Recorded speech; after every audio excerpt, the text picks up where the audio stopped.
Voluntaryong sumuko ang isang miyembro ng NPA sa baryo sa mga otoridad sa tanggapan ng 152nd Maneuver Company, Regional Mobile Force Battalion 15 Special Operation, Babalaan, Poblasyon Tadjan Mountain Province, nito lamang ika-30 ng Nobyembre taong kasalukuyan.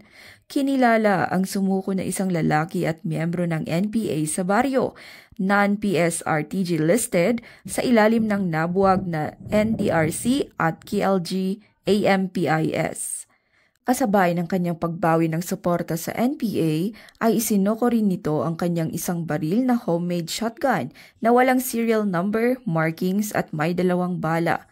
Naging matagumpay ang pagsuko dahil sa puspusang pagsisikap ng mga operatiba ng Bontoc Municipal Police Station at sa patuloy na pagtutulungan ng pambansang pulisya katuwang ang iba pang ahensya ng pamahalaan sa pagpapaigting sa National Task Force to End Local Communist Armed Conflict sa ilalim ng Executive Order 17 ng gobyerno na nagbibigay ng reintegrasyon benefits sa mga dating rebelde na naging biktima ng kasinungalingan at panlilinlang ng Communist Terrorist Group.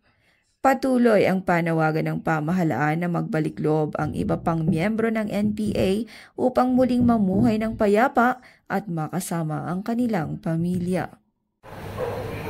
Mula dito sa rehiyon ng Cordillera, ako ang inyong PNN correspondent, Patrolwoman Jezebel Moyaw, alagad ng batas, tagataguyod ng Balitang Pulis.